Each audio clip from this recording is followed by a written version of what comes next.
Hey team, Robert Thompson here, RT3 Options Ninja, whatever you whatever you know me as.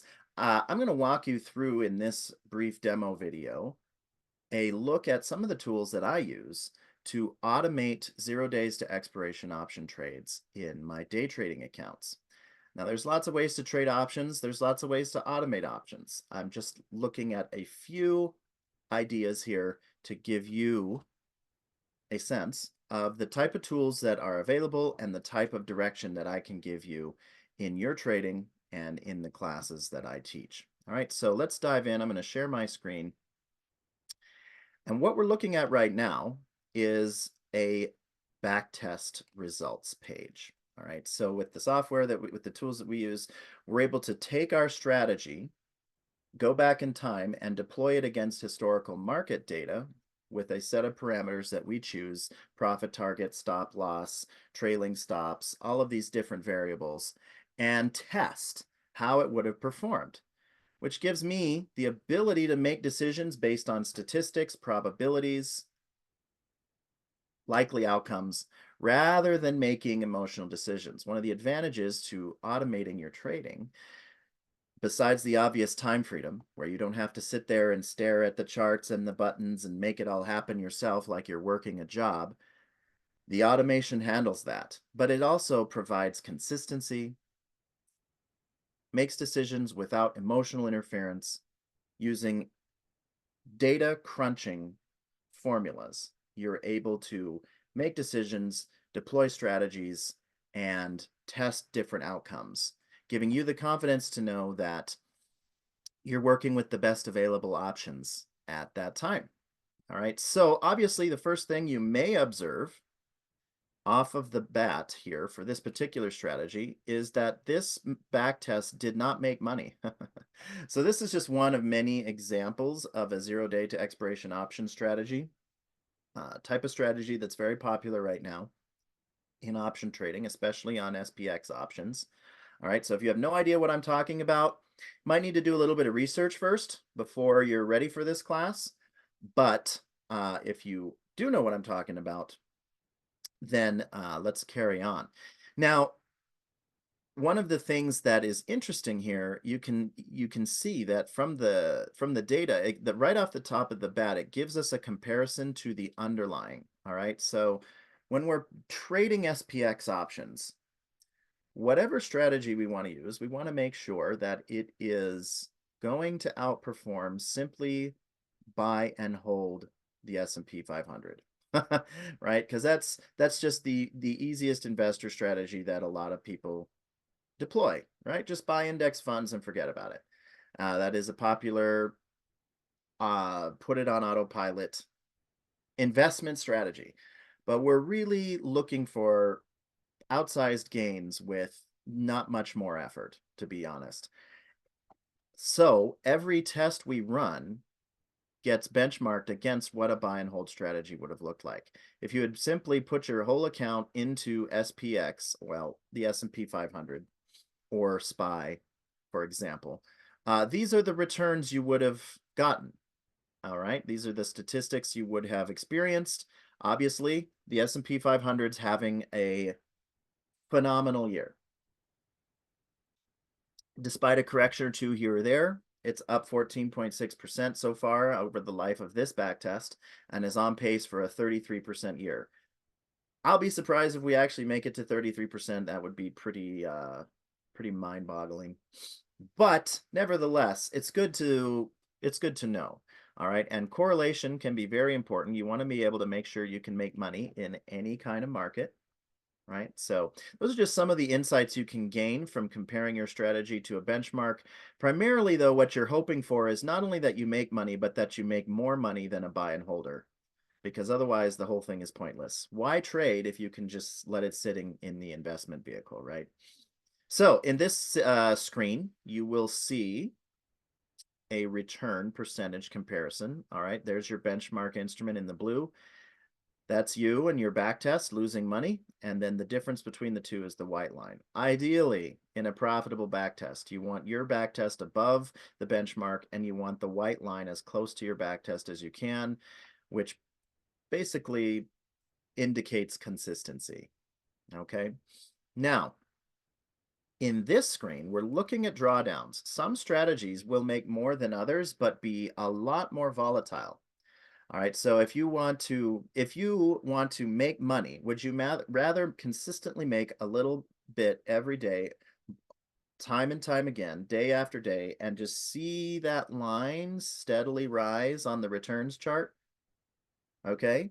Or do you want to get to the same destination but have a much bumpier ride? All right. So a more volatile strategy might be way up here and then come way down here and then go way up here and then come way down here and then end up in the same place.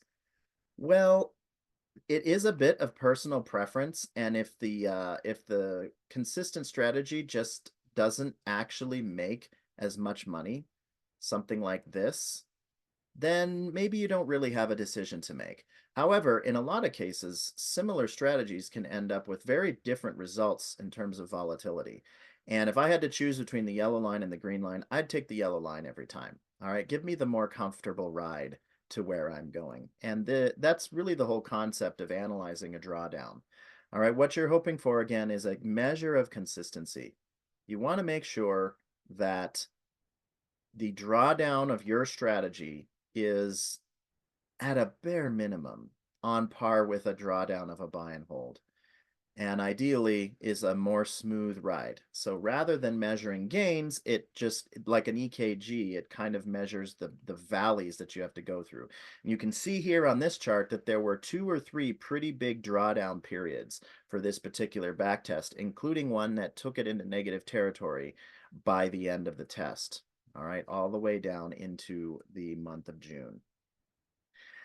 Now, here's a reminder of some of the parameters we used. This isn't really relevant for this video because I teach you some of my favorite strategies and the parameters that I use. This is just an example of some popular strategies that are out there on the internet. You can find those. What I want to do is show you the detailed stats here, all right? You have a starting balance, what your final return was. Okay, obviously this strategy lost money. The overall return was minus $1,900. And we already know that the drawdown was 5,400. So that means that at one point this strategy was profitable. And you can see that a little bit in the account balance page here. Right up here, we were actually up about 2.5%. But steadily since the end of April, the strategy has been losing money. And then right here at this point, which is right around the mid-May, towards the end of May, it just has not done anything profitable since. So could be a number of reasons for that. Zero data expiration strategies tend to be more mechanical, so I don't like to necessarily focus on external market factors as much as, say, technical analysis strategies would. But it is worth examining, and I got in the classes I teach you guys how to understand all of this and make it useful. If we had multiple positions, it would lay them out here in a side-by-side comparison. Obviously, we're just testing one strategy on this particular back test. And then you can see your performances by time. All right, what were your good months? What were your bad months? Broken down by week, broken down by day. If you want to slice across the week of what days were better than others, this strategy consistently made money on Fridays, did okay on Tuesdays, and every other day sucked. So, hey, maybe that's a tweak. Rerun it. Don't trade Monday, Tuesday, Wednesday, or Thursday. It probably does significantly better. The difficulty is that may not necessarily continue. So that doesn't tell the whole picture, but it gives you some insight into how the strategy might work. You can look at it in a calendar view. All right.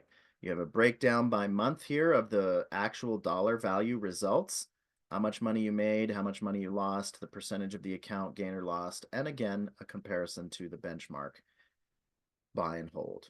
All right. Detailed performance of the position. All right. How many trades did you take? That's good to know. Some strategies may be profitable, but if it takes, 20,000 trades in a 6-month time frame, you're going to get killed on commissions and fees because that's a high frequency trading strategy. So that's something else to keep in mind. Now that does get reflected in the overall performance. So the commissions and fees are part of the net dollar return there, but when you look at it by position, they're not included. So, little tip for you there. In any case, you can see your win percentage there, and then what you can do is you actually have the ability to go in detail and look at each and every trade and what its result was. And this can be useful for looking for, outlier situations. For example, what were our worst days in the daily performance chart? Then you can go and look and see what might have happened there. This day we lost $1,200 on June the 3rd. Okay, so that's pretty recently. So let's jump in ahead here. Let's go back and let's just see what happened on June the 3rd. Why did we get annihilated on that particular day? All right, so let's see here. Right here, all right, you can see we had the opening trade, which was an immediate loser. The follow-up trade, also a pretty immediate loser. The subsequent trade after that, another loser. Now remember, this is a 60% win rate strategy, so you don't expect to win everything in a day, but you don't necessarily expect to lose everything in a day either. And unfortunately, the strategy started out with 4 straight pretty healthy losses. Now, again, there could be a number of reasons for that and a number of tweaks you can make, but it's good to know what happens on the bad days so that you can make adjustments. All right. So that's the first strategy. Let's quickly look at another example. Okay, now that we have an understanding of the backtest page overall,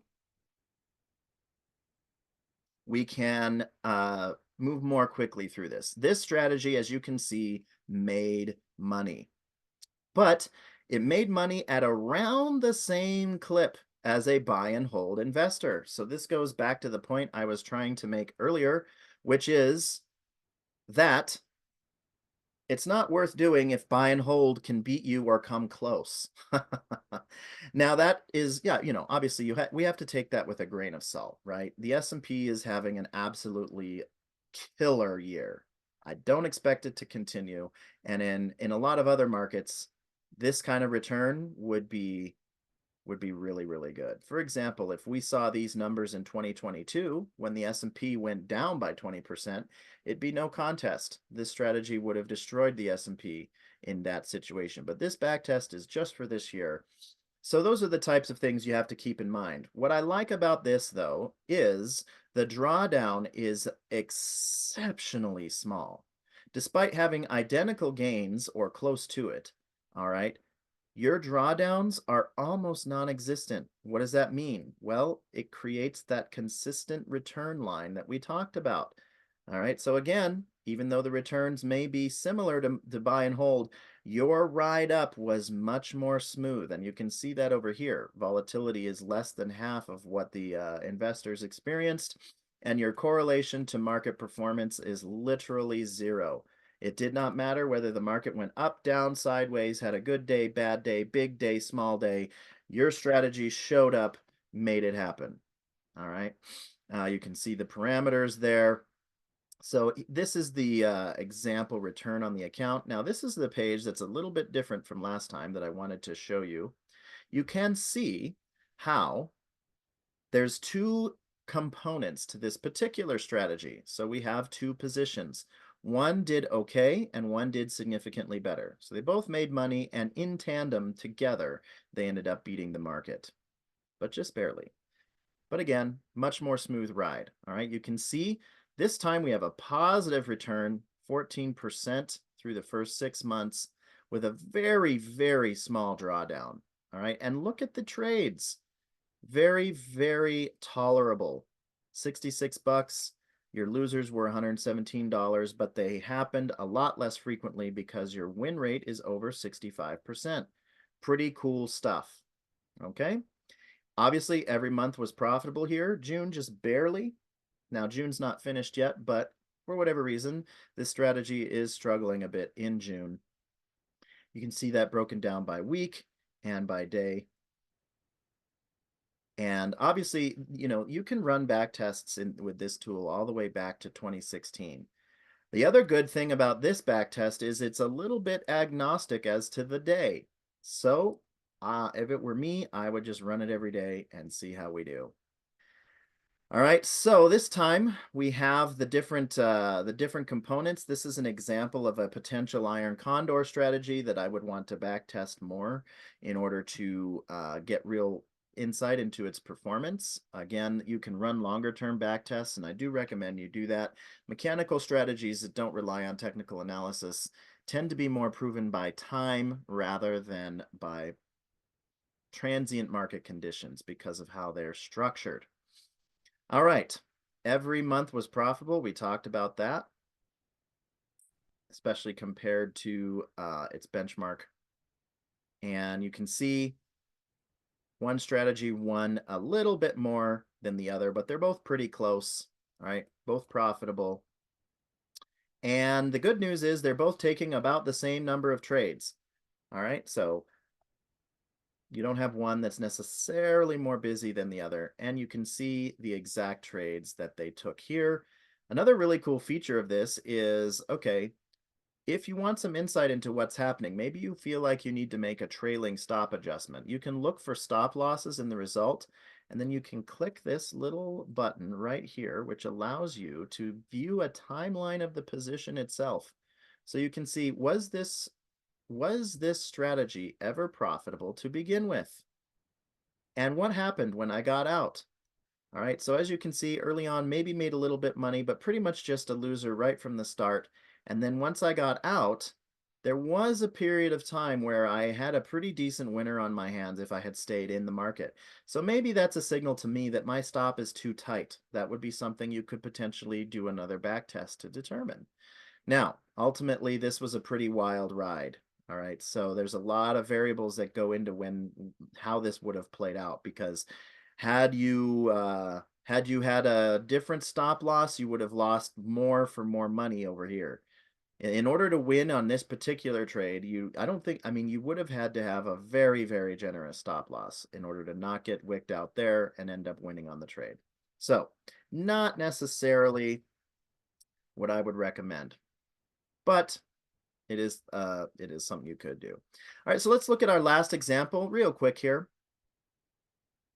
As you can see, this is so far the best performing strategy. All right, made the most money, on pace for the best year, despite the S&P having a great year as well.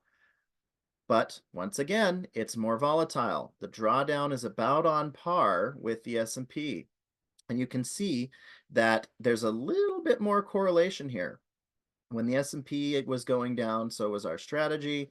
And then we had another drawdown related to, a number of factors that came in later. All right. So while this strategy made more money, it was more volatile, a little bit more of a wild ride. But in this particular case, the difference between the two is substantive. Okay, as you can see, this one made $23,000, which is almost, what is that? It's 7,000 more than the prior strategy across a 6-month time frame. That's pretty significant. So this might be a situation where, you know what, I'm willing to endure the wild ride in order to get to the higher high. All right, but maybe there's some tweaks that you could make to the strategy, and you can dig into the numbers here, all the risk metrics, all the win-loss numbers. Notice this strategy has the highest win percentage yet at 81.6%, but also carries with it the most risks. As you can see, biggest average losses are sustained, and that's what leads to some of the volatility. Not quite as consistent as the strategy we saw prior. This one did have a fairly sizable down month. All right, that would be the drawdowns that we saw earlier. And this strategy is a little less reliable across every day of the week. Could be that you just don't trade on Thursdays and you're good to go. That might cut out some of your problems. All right, so you can then reback test that as well. And again, all of the same information available here. So you're able to make a lot of decisions, do a lot of comparing. Now, what happens when you go through that process and you find something that you really like? Well, I mean, I talk about this in my classes, but put simply, you start to automate it. Whoa, whoa, whoa, whoa. I'm not a programmer. I'm not a tech nerd. I'm not a tech geek. Well, that's okay, because this is an example of what I mean when I say automate. Notice how there's no coding. I don't have to be writing in Pine script or whatever. That's really the only programming language I can even remember. That's how unskilled I am at that kind of stuff. All right, it's literally just drop downs, text boxes, different variables, all right, toggle buttons. Like this is very, very easy.